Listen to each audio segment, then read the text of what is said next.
the outcome from today is, at the end of today, you should have a plan to deliver, or rather to demonstrate, huge amounts of value at every level of your business funnel.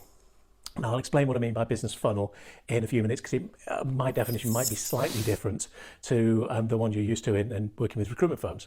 But you're going to build a plan to demonstrate just how valuable you are to your existing clients and candidates, to your potential clients and candidates. Because then, my friends, when you are perceived as irreplaceably valuable, then you can put your fees up and work higher and work more profitable roles. Then you can blow up your business even more, because that's the 3 growth factors. I'm sorry, I'm a little bit hyped on caffeine today. So let's crack into how you build value. Start with the challenge. And this is a challenge that I'm pretty much sure everybody in recruitment's experienced. Certainly, I've experienced it when I've been working with recruitment consultants and recruitment firms who've been my clients, trying to help them establish a real value in the marketplace. And I had it for my own firm and my own desk when I was working in the financial sector, as I've explained on previous videos. And the challenge is, particularly with the advent of job boards like Indeed and those sorts of platforms, is that recruitment and recruitment consultants and recruitment firms aren't seen as an investment. They aren't seen as a benefit. They're seen as a cost. And especially as you move into a recession, the most driving and important thing in a business is to reduce your costs. Which, the one that always cracked me up was my business partner, Wendy, and I went to see an engineering firm in the Black Country. I'm not going to try and do the accent because it's not one of my gifts. But imagine this conversation taking place, I should say, in Peaky Blinders accent, right? And we went to see a perfectly decent-sized recruitment firm in the Black Country, which is Wolverhampton, Walsall, around there. The owner of the firm came up with this great line. We were talking. He said, "Oh yeah, I can see how it would be a benefit, and I can see how, yeah, the way you explained it and the way you've understood what we're doing, I can see exactly how you help our people be more effective, and I can see exactly how it would be a massive help to the business, and I can see that, yeah, you drive a lot of revenue through." So my business partner and I going, yippee-doo, yippee-doo. And he came up with the line, "But I'm not investing in training until sales increases." Sorry? Yeah, I can't afford to invest in training until the revenue goes up.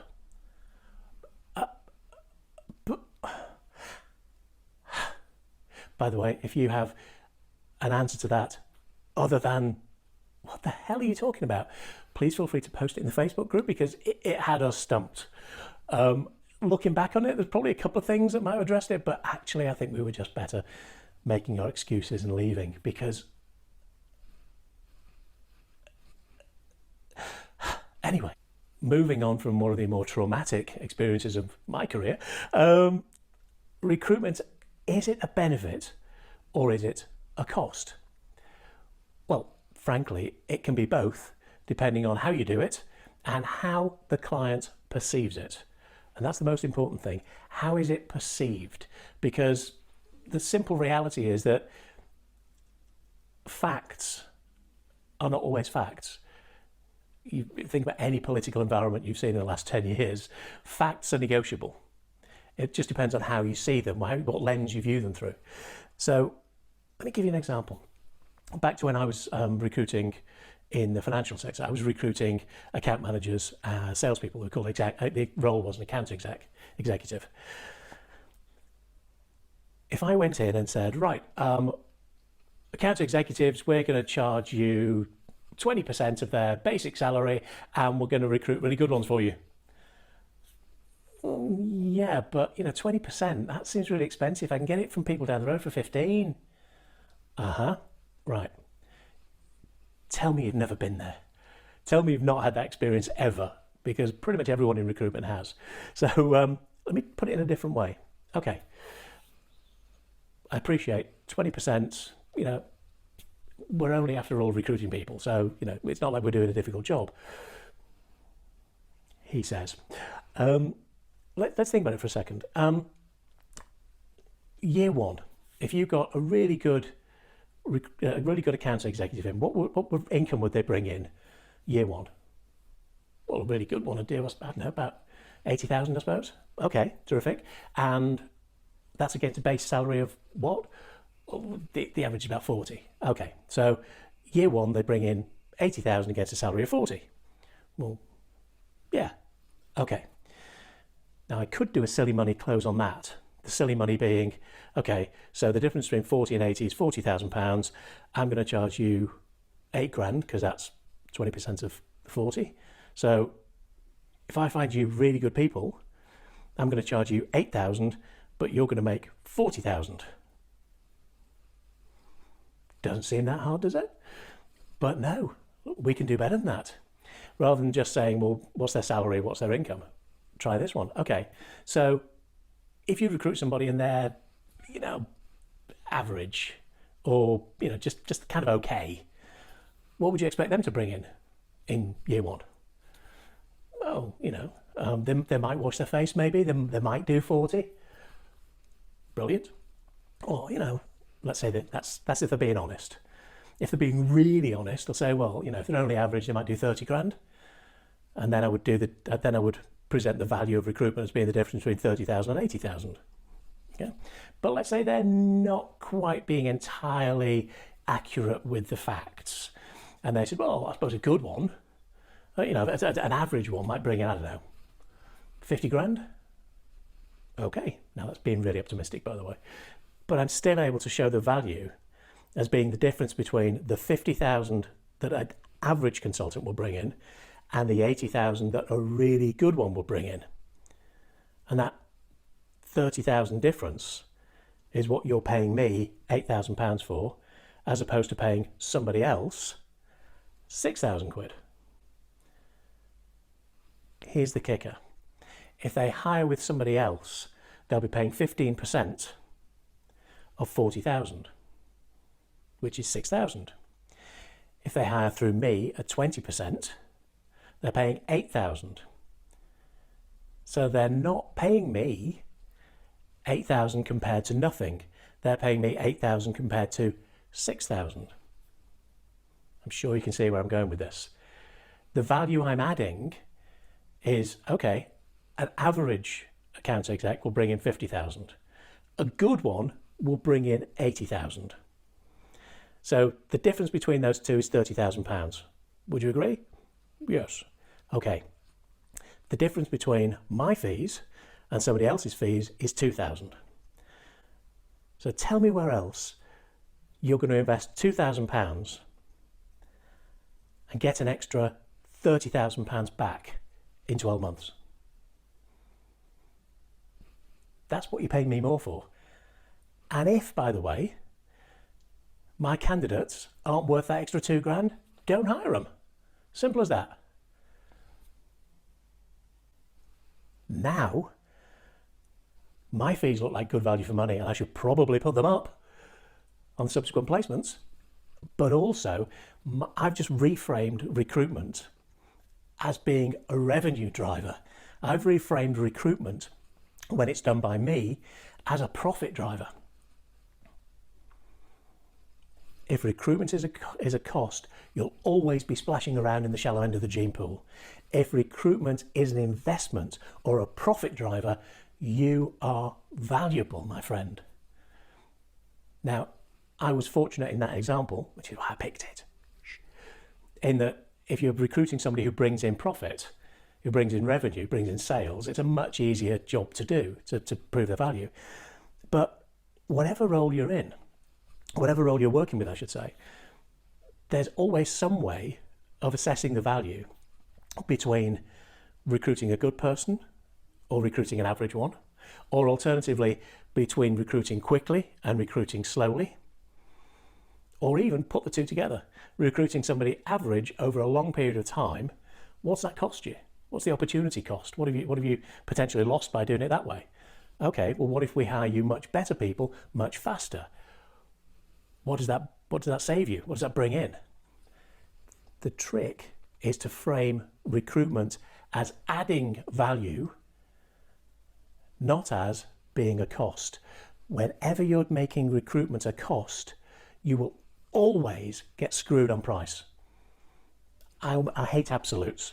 I really hate absolutes. I don't normally believe in them. But that one I believe in. When all you've got to negotiate on is price, guess what you're going to negotiate on? When the only value you bring is being a bit cheaper than someone else. By the way, I mentioned this on, I think, the first video. In fact, it was, yeah, when we were looking at the 3 growth factors. Think about what I just did there. In that, actually, it's not a fictional situation. That was my daily bread and butter for the years I was running my own desk. I'd have that conversation at least once a day, every single day of the week. And think about what just happened. Well, the cost of recruitment went up by £2,000. The difference between my 20% and somebody else's 15% on a 40 grand salary is £2,000. Okay, that's fine. Now, if you're recruiting people, depending on who you're recruiting and how you're recruiting them, in that context I just gave you, £2,000, it's not a big thing. If you're recruiting someone who's a big, scary ass producer in investment banking, again, the difference between fees is negligible. But what if you're recruiting customer service advisors in call centres? Well, surely there it's a big difference. Is it? Let's say you're charging, I'll just keep the numbers easy for me. Let's say you're charging 20% of 25,000. So that's what, 5,000. And your competitors are charging, again, just to keep the numbers easy for me, let's say they're charging 15% of 25,000. That's 3,750. So the difference there is 1,250 quid. Yeah? Now, okay, 1,250 quid, it's not to be sneezed at, particularly if you're hiring a lot of those over the course of the year. But what's the difference between a good one and a bad one? In terms of customer satisfaction, in terms of the add-on sales that they make, in terms of this, in terms of that, in terms of the other. You're charging, as far as the customer is concerned, you're charging an extra grand, you're charging an extra £2,000, you're charging whatever you're charging. But here's the thing. Even at 15% compared to 20 on a 25 grand salary, the difference is 1,250 quid. But that isn't the cost of hiring someone, because the cost of hiring someone by definition includes their salary, their national insurance, their training costs, their hardware and software. So the cost of recruiting someone includes the extra 1,250 quid for you. So your 1,250 quid extra it's a small percentage of the overall cost of hiring someone. But to you, charging 20% as opposed to charging 15%, you just put 33.33% on your income. You just took your income from 150 to 200,000, from 300 to 400, by explaining your value properly. So the actual recruitment fee as an overall cost of hiring someone is a relatively small percentage, but every time you add on 1 or 2% to your fees, it's a big percentage of your income. Think about it. Let me move on. So I mentioned a term earlier on about funnels, and when I'm talking about funnels, I'm thinking in the sense of a marketing funnel. You have people at the top, at the middle, and at the bottom. And this will come back into the value I was talking about before. People at the top of the funnel don't know that they don't know they have a problem. So they're not actively looking for a new recruitment partner. They don't know that they have a problem with their recruitment, and they don't know that they could get better at it, and that there's value to be had by working with the right firm. People at the middle of the funnel know that there's some benefit to working with the right company, but they're not actively looking. You know, they've probably got one or two firms they're working with. They might even have a PSL in place, and they're not actively unhappy, but they don't wake up every morning going, "Yay, I'm so glad we're working with this recruitment firm." And then people at the bottom of the funnel are people who know that they have a problem and know that there are alternatives out there and are actively looking to make a change. Now, you can apply exactly the same terminology for candidates. Candidates who are at the top of the funnel don't know there's better opportunities out there, don't realise they can make their lives and careers better, and they're not actively looking. People in the middle know that they could get some better opportunities. They know that they could probably do better for themselves, but you know, they don't wake up every day going, "Oh," they don't dread going into work. So yeah, okay. People at the bottom of the funnel, they're actively hacked off. They are live on Indeed, they're live on the job boards, they're sniffing out people on the Facebook groups, they're active on LinkedIn, sort of floating out the fact that they might be open to work. And what you're looking to do, back to value, you have to demonstrate your value to each of those three groups. If you think about it for a second, your perceived value to someone who's not actively looking for any kind of recruitment service at all, it's just something they do on an ad hoc basis. Your value to a candidate who doesn't know that there's anything better out there and they're not actively hacked off, very different to people at the bottom of the funnel who are actively hacked off and are actively looking for alternative choices. So your communication needs to be different to each of those groups. So the kind of prospect who thinks, well, there's no difference between all your recruitment firms, all you do is just stick jobs on Indeed and then pass the CVs on to me, which, by the way, I must see that post on LinkedIn once or twice a day, most days. You've probably seen the same thing. So someone like that, they're at the top of the funnel. They don't realise any value because they haven't got an active issue. They don't need recruiters particularly. So your communication has to demonstrate value at different levels for those different types of people in different types of situations. Does that make sense? So it all kind of hanging together. Okay, so let me bring this back together for you. The point of increasing your perceived value, what you have to do is to demonstrate that you are an investment, that you deliver value, that you can help, that working with you is not a cost, it's not a time suck, it's not an interference in there talking directly to the client or the candidate. You have to show that you're worth working with, and you have to communicate that value in different ways depending on where someone is in the recruitment funnel, in the marketing funnel. Make sense so far? Okay. Last piece of the puzzle. In order to get, you have to give.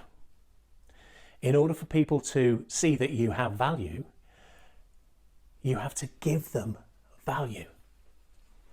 In order for somebody to believe that you can make a difference to them and that it's worth the time, effort, and potentially money of doing that, you have to demonstrate value. For example, this training. There's many hours of content invested here. There's 30 years of my life being delivered in the course of 7 videos plus a bonus. And I'm going to do my absolute damnedest to put everything out there that I can do, possibly to the point of brain dumping on you and barraging you with extra stuff. But I'd rather do that to demonstrate my potential value first. Because then, if we do have the opportunity to work with each other later, you'll already know that there's some value that I can deliver. Hopefully, in return for this £7 program, you're thinking, God, if he does this for £7, what's he going to do for 700 quid? Well, I haven't actually got a course of 700 quid, but that's a moot point. In simple terms, this program and free webinars that I do and my YouTube channel, they are for top of funnel, mainly, not entirely, mainly. They're for people who don't know that I exist, and they're not actively looking for particular help. But I will also target people who are in the middle, people who are middle of funnel. And okay, yeah, they're not really actively looking, but they're aware that, there might be something better out there somewhere. Maybe they're working with a training company, or they're working with a coach, or they buy videos, or they've got books in the library. That they're open to ideas. And this program is aimed primarily at top of funnel, but also at middle of funnel. So I'm going to try and deliver as much value as I possibly can. Not but as much value as I possibly can for £7, but as much value as I possibly can. Full stop. Now, can I go deeper on these things? Oh God, yes. Is this exactly the same content as I would deliver for my clients paying £10,000 a year to be for personal coaching? The content, no. Concepts, yes. The only difference is I've got more time with my personal clients. I've got more time to go into much more detail on everything. But it's the same frameworks, it's the same strategies, it's the same overarching content. I'm just able to go much deeper into how to and where to and when to and deal with specifics. But it's the same content, it's the same value, just delivered at a different level. And that's what you've got to do for your prospects as well. It's what you've got to do for your existing clients day in, day out. Because if you're not constantly reproving your value, there's always the chance that they'll either start to question it, or someone else will come in and make them start to question it. So what you've got to do is to get out there, particularly on social. It applies to your social media, it applies to your job postings, it applies to your face-to-face or virtual networking, it applies to pretty much any interaction that's out there. What you have to do is to demonstrate value. So, for example, again, one of the subsequent videos, we'll look at how you actually plan the building of your personal brand. So I'm not going to go into that too much on this particular video. But in terms of your social media communications, you should have different messages aimed at different people. So you'll put out messages for those people who are actively unhappy now. But you'll also have messaging going out for people who are, they're all right. They don't really know they've got a problem. They don't really know that there's any alternatives out there. They've got a job. It's pretty crap, but, what choice is there? Or, well, they put a job out on Indeed and then they wait 6 months and listen to the crickets chirping until they get some muppet that comes up and they have to hire them because they have the job open. It doesn't occur to them that there might be a better way of doing it. By the way, you'd be amazed how many firms fall into that box. Huge numbers of really attractive firms who just do the most insane stuff because it's cheap. It's not financially viable. It's hugely ineffective. It's massively inefficient, but it's cheap. Oh, by the way, those same firms then go out when they haven't got enough staff and spend a fortune with agencies on temp staff. Anyway, sorry, I'm not going to. There we go. I've been working in recruitment far too long. That really, sets the hairs up on the back of my neck. In order to get, you have to give. So what I'm saying is, by all means, put out your job postings. By all means, put out your direct client marketing. We're looking for firms that do this. Absolutely. But that isn't the core of your social media. The core of your social media is, here's some free tips. Here's a case study. Here's an example. Here's some more free ideas. Here's some ways you can.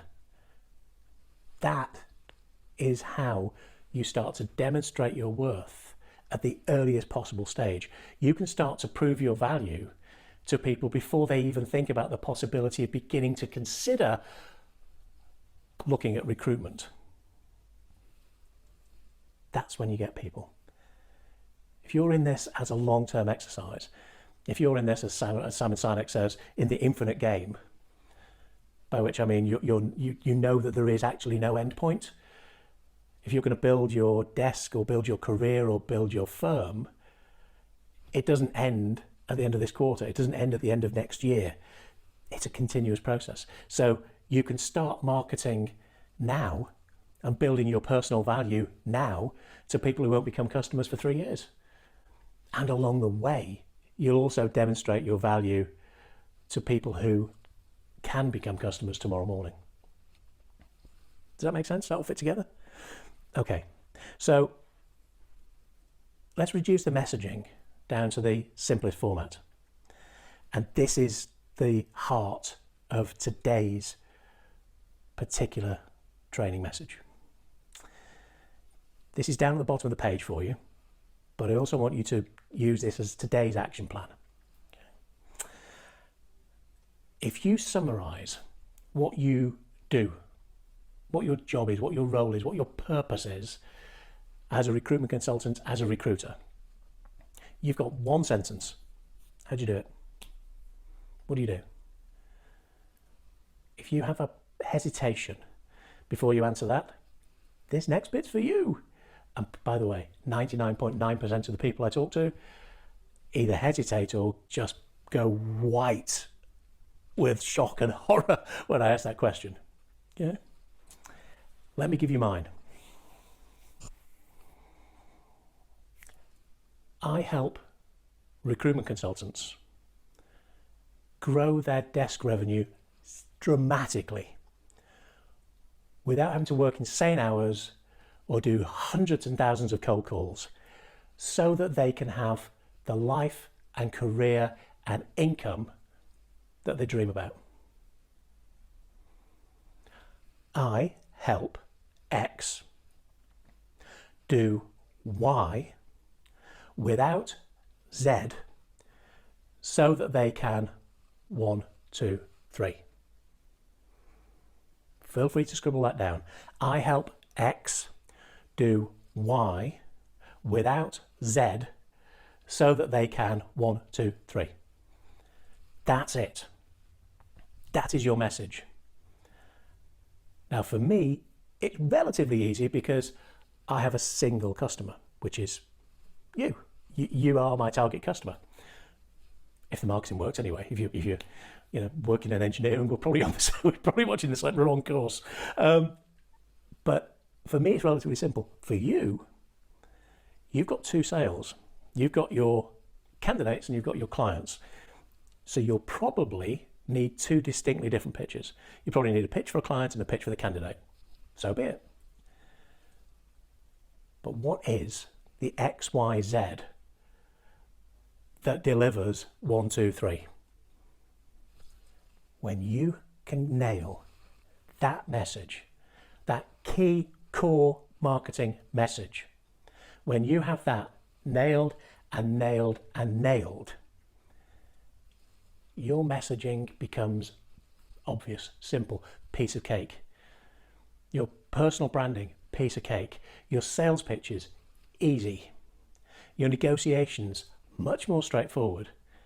Well, why am I 5% more expensive than everybody else? Because I help people do this. Yeah? That's what you're doing. I help X do Y without Z. Why that structure? Because the first thing you need to do is to name the customer. So if I'm selling to recruitment consultants, I help recruitment consultants. If I was selling to recruitment firm owners, which would be a different pitch entirely, I would say I help recruitment firm founders and owners. Yeah. I name the target audience so that you know instantly that this is for you and about you. I help X do Y. That Y is something that you want. Grow the revenue on your desk. Grow your firm significantly. Transform their careers. That's one of a better term, that's a benefit, but a really big one, a big hairy arse benefit. Without without Z. The Z is something that they fear. So I help recruitment consultants dramatically improve the revenue on their desk without working insane hours or making tens of thousands of cold calls. Because let's face it, the bane of most recruitment consultants' lives are the insane hours. You know, you're doing screening calls at 7 in the morning and you're talking to clients at 7 at night or whatever. Yeah, and almost nobody enjoys cold calls. Yeah. Even people who are really good at it need a damn good shot of espresso and a little bit of before they do them. I include myself in that. I've been cold calling now for, I've been doing cold calls for 41 years. And I still have to have a decent double espresso and tell myself to suck it up, sister. Yeah. Once I'm on it, I'm really pretty good at it. But it's still an act of will. Because believe it or not, I'm a huge introvert. So, here's your action plan for today, which is hopefully very obvious. Draw up 2 marketing statements. What are your key marketing statements for clients and candidates? I help X do Y without that thing that they fear, Z, so that they can, whatever it may be. Go out there and refine your messaging. And then the rest of it gets really simple.